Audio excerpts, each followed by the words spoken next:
Have you ever been surprised by how somebody else perceives a situation?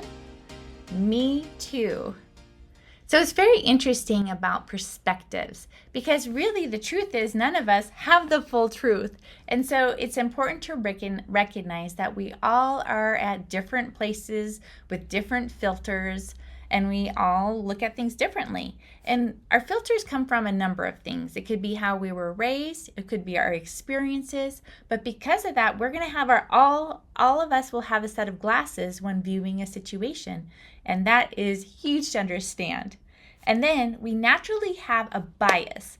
So it's common that we naturally think that people are like us, and they're not. For example, I naturally can have a positive bias, which makes it very hard for me to understand when people are really mean and rude and just come at it with just a completely different mindset. And, it's been pointed out to me that not everybody is like that, and I have too much of a positivity bias at times. And so letting people be who they are is super important.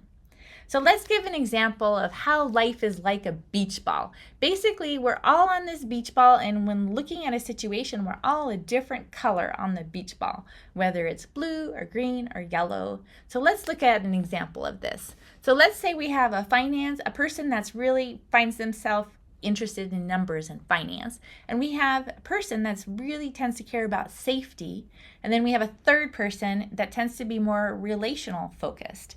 And all three of them, they see a car wreck of two cars going less than 10 miles an hour. Nobody's really hurt, but we have those three onlookers. So the finance person is going to look at that situation, and they're going to be focusing on the damage costs. They're going to be like, oh my goodness, that probably cost that, and oh, that's going to cost that. The safety person, when they sees the wreck, they're like, oh my goodness, did those airbags go off? Do you think we need to call the ambulance? That's what their focus is going to be on.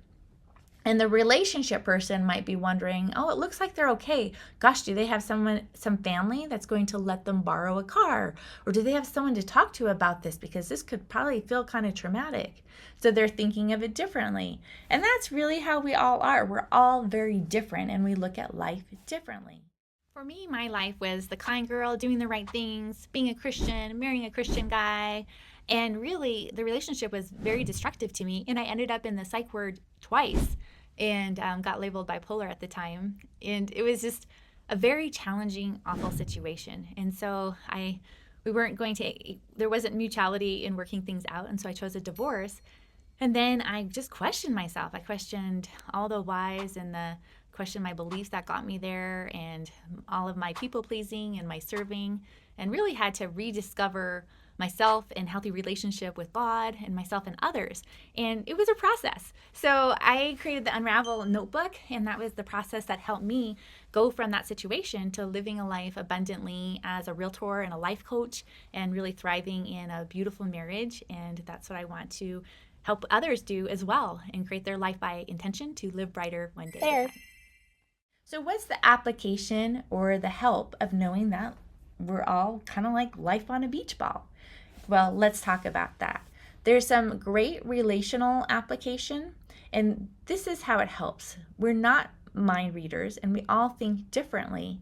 And so noticing and acknowledging that we all think differently really allows us to ask more questions and to be curious about what the other person is thinking. I can't tell you how often when I ask my husband, what are you thinking? That I'm surprised, because he's thinking things completely differently than I'm thinking about things. And that's why I always have to laugh, because no wonder why conflict is 90% misunderstandings. And if we can just talk through the misunderstanding, the conflict is resolved, because we all look at things very differently. And we have this thing within our relationship where we can always ask each other what we're thinking. And that just feels really good for both of us to be able to just acknowledge we're not mind readers and not assume, and just to ask. And that is how we've gone about understanding each other better. So it can really help in a relationship. And then this beach ball idea is really helpful in understanding a situation and processing a situation, because we all have our stories. And we all have things that have happened to us, and sometimes those stories can be very hurtful to us. And let's just talk about how that works and how we can actually help ourselves through that. We never want to deny the facts of the story, but it's very interesting when you ask somebody the facts of the story, then it can get very convoluted, because what they think is the facts is something that the facts need to be something that is undeniable, everyone agrees on, and a lot of times the things we think are facts are not facts. So let me give you an example within our family. So unfortunately, I had a relative that recently passed away from alcoholism, and he left behind 2 teenage children. So the facts, those are the facts. He died from alcoholism, left behind 2 teenage children and his wife. And the teenage children can look at that differently, and they may throughout their life. So it's super important whenever we go through hard experiences is to really feel the feelings, and not just to change the story to serve us, but to feel the feelings and process it. But let me talk about how the stories, changing the story on being on different sides of the beach ball, how it can impact us. For example, in that situation, the teenagers could have this perspective that he cared more for alcohol than he did for us. And I feel unloved. And that can be very challenging for a child. And it's not uncommon that maybe they believe that or start off with that. Or it can transmute, or they can have this belief.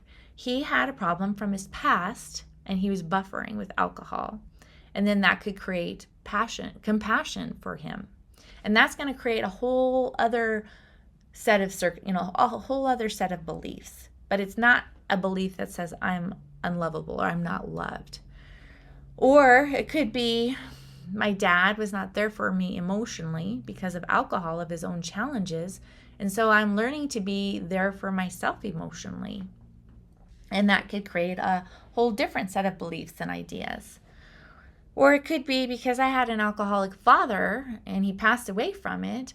I know how to support myself through that. And now I know how to support others. So it's just very interesting that our belief about the circumstances will really affect what it does to us long term. And that those beliefs can actually shift. And sometimes we really need to help them to shift. So that's what we're going to talk about. Because if we're using our past stories against us, then that actually is not helping us, and it's limiting us as we go forward, and it's totally creating limits on what we can do, accomplish, and be.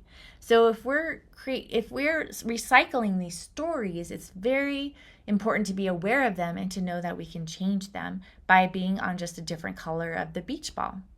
And so I use this a lot. It's very interesting in hypnotherapy because as a life coach and a hypnotherapist, we will go back to their past and where they came up with a belief system that's not serving them. And that's why they're seeing me for hypnotherapy, is because it's getting in the way of what they're wanting to accomplish. So we go back and figure out where they adopted this belief. And again, once they've adopted it, they kind of continue to circulate it and find more evidence for it, because again, that's how our brain works. We have our lawyer that's going to continually find evidence for it. And but it's not helping them and serving them currently. So they're like, I got to change that.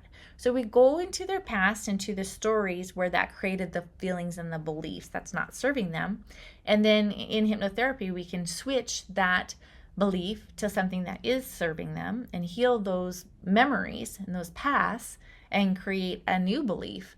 And it's really amazing. Then it's not limiting them, and it's actually going to propel them to where they want to go. So we use this idea a lot in hypnotherapy.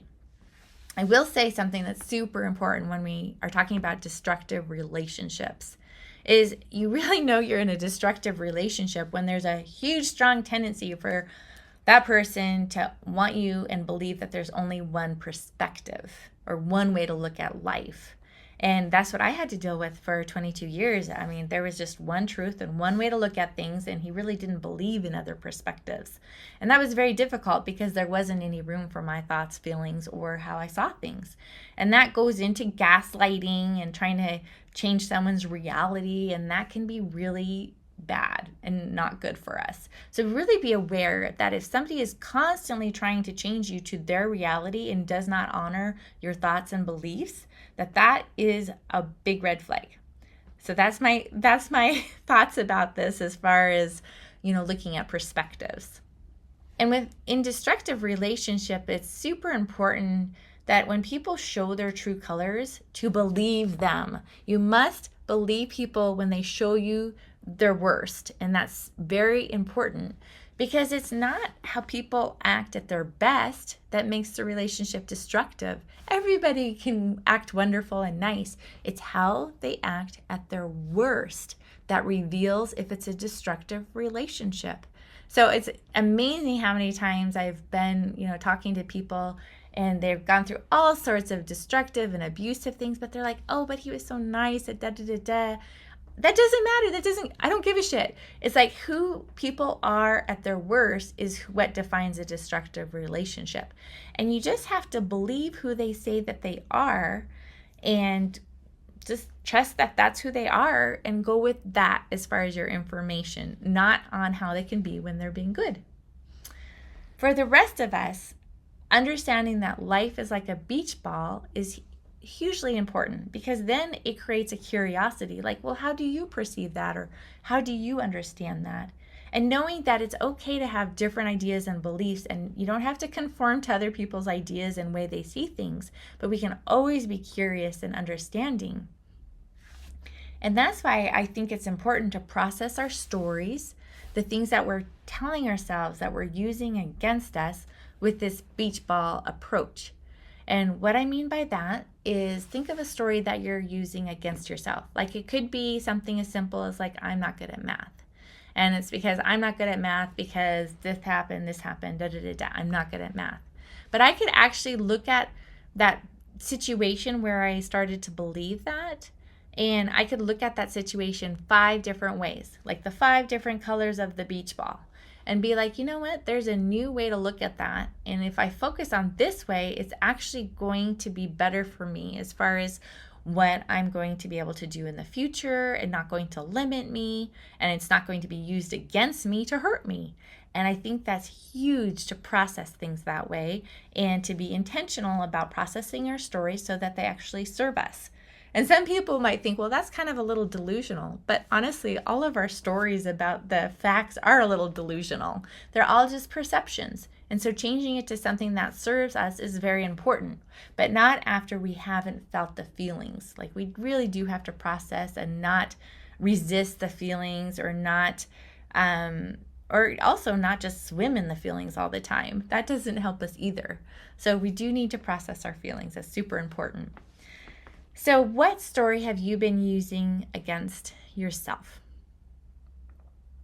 I want you to think of 5 different ways to actually look at that story from a different perspective. And if you need help, you can ask a friend. And then your homework is like to decide, I want to think about this story differently in a way that actually isn't going to hurt me and that is actually going to help me. And choose that. We can choose it and then just make that your new habit. So that's how we change our lives 1% a day in this area, is by understanding the beach ball approach. Understanding that will give us more understanding of others, and that will help us with our stories. And that is how we grow 1% each day. So live brighter. I believe in you. Make it a great day.